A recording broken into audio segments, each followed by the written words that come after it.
നമ്മുടെ കുടുംബത്തിൽ നമ്മളേറ്റവും കൂടുതൽ നമ്മൾ സ്നേഹിക്കുന്നത് കുടുംബത്തിൽ ആരെയായിരിക്കും? നമ്മുടെ പിഞ്ചു മക്കളല്ലേ. നമ്മൾ ഈ സ്നേഹിച്ചുകൊണ്ട് നമുക്ക് ആ സ്നേഹം അവരോട് പ്രകടിപ്പിക്കാൻ വേണ്ടിയിട്ട് നമ്മൾ എന്താ അവർക്ക് കൊടുക്കുക ഗിഫ്റ്റായിട്ട്? മിഠായികളും ചോക്ലേറ്റുകളും ജങ്ക് ഫുഡുകളും അല്ലേ? നിങ്ങളൊന്ന് ആലോചിച്ച് നോക്കിയിട്ടുണ്ടോ? നിങ്ങൾ കൊടുക്കുന്ന ആ ഭക്ഷണത്തിൽ എന്താണ് അതിൻ്റെ അകത്തുള്ളതെന്ന് ആലോചിച്ച് നോക്കിയിട്ടുണ്ടോ?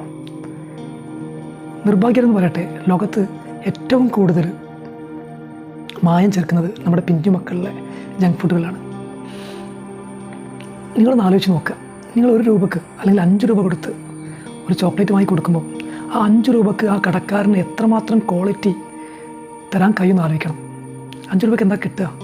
സൂപ്പർ സ്റ്റോക്കിസ്റ്റ്, ഹോൾസെയിലർ, റീറ്റെയിലർ, ഇങ്ങനെ എത്തണം. എല്ലാവർക്കും ലാഭം കിട്ടണ്ടേ? ഇവർ നോക്കുന്നത് ലാഭം മാത്രമാണ്.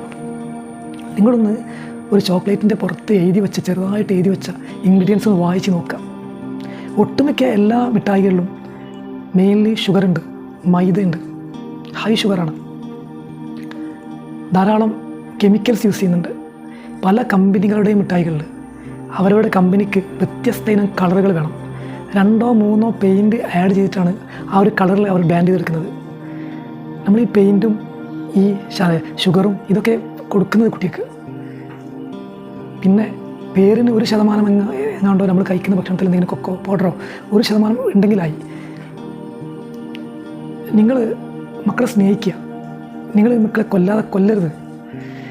നമുക്ക് എന്ത് ചെയ്യാൻ പറ്റും? നമുക്ക് മിഠായി വാങ്ങി കൊടുക്കാതെ നിന്നാൽ കുട്ടികൾക്ക് പ്രശ്നം ഉണ്ടാക്കും അല്ലേ? അപ്പോൾ നിങ്ങൾ എവിടെയെങ്കിലും പോയി വരികയാണെങ്കിൽ വീട്ടിലേക്ക് വരുമ്പം അല്പം കെമിക്കൽ കുറഞ്ഞ കുറച്ച് കാര്യം ഞാൻ പറഞ്ഞുതരാം. നിങ്ങൾക്ക് കടല മിഠായി കൊടുക്കാം, എള്ളു മിഠായി കൊടുക്കാം. ഇങ്ങനെ മായം വളരെ കുറഞ്ഞ, എല്ലാത്തിനും മായമുണ്ട്, മായം കുറവുള്ള കുറച്ച് പോഷക സമൃദ്ധമായ മിഠായികൾ കണ്ടെത്തി കൊടുക്കുക. അല്ലാതെ 1 രൂപയുടെ 2 രൂപയുടെ മിഠായി വാങ്ങി കൊടുക്കാതൊക്കെ.